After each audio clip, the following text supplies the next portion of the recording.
আল্লাহ আসলামের মাও নাই বাবাও নাই, পরে যায় মাকে ডাক দিত, মা দুনিয়া থেকে বিদায় হয়ে গেছে।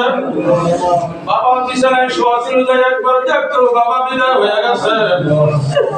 রাত্রি সদস্য যারা কবরে শুয়ে রয়েছে, আল্লাহ ছেলেরা বসায় কান্দে, বাবার জন্য কান্দে।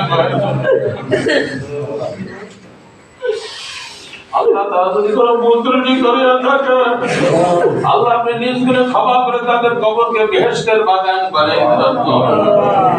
আমাদের যারা আমরা প্রধান কবরে শুয়ে রয়েছে, আল্লাহ জীবনে কত মানুষের জানাজা পড়লাম কবরে রাখছে, আল্লাহ তাদের সবাই কবর আযাব মাফ করিয়া দেন।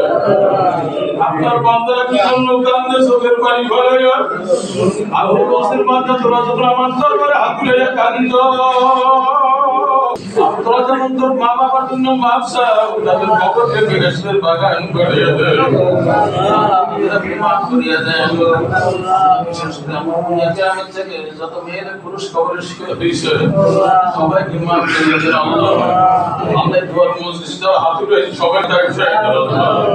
প্রত্যেকের নাম জাহান্নামের দপ্তর থেকে কাটিয়ে দেন। আল্লাহ কোন জায়গায় তোরে জানি হাজির হয়ে সব করে থাকবে, আপনি আমি আর থাকবো না। আল্লাহ আমাদের ঈমান আবার মজবুত করিয়া দেন। আল্লাহ বেশি বেশি যে কামল করার তৌফিক দিয়া দেন। আল্লাহ আসলামের ভাইরা ও বোনেরা, আল্লাহ আত্মীয় স্বজনরা যারা আছে, এদের সবার করে খাস রহমত নাযিল করেন। আল্লাহ আল্লাহ করে দিন আমার নানা হয় আলোচনা করি, আমাদের বড় মুহাব্বত করতো না।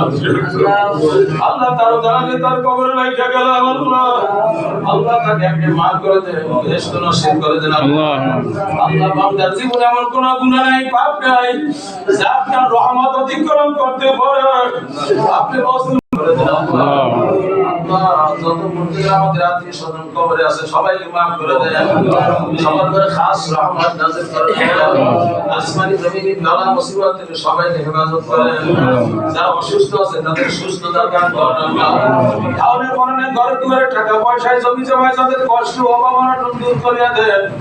আল্লাহ প্রত্যেকের দিলে নেক মাকসুদ পুরা করে দেন। আল্লাহ এই মসজিদ যারা হাত উঠাইছে, যেই বান্দার হাত উঠাই আপনার কাছে ভালো লাগে, যার দুই রাকাত নামাজ আপনার কাছে ভালো লাগে, আল্লাহ একবার আল্লাহ আমি আপনাকে ডাক দিছি, আপনার কাছে পছন্দ হয়েছে, আল্লাহ সেই বান্দার উসিলা আপনি আমাদের সবাইকে মাফ করিয়া দেন, সবাইকে কবুল করে নেন। আল্লাহ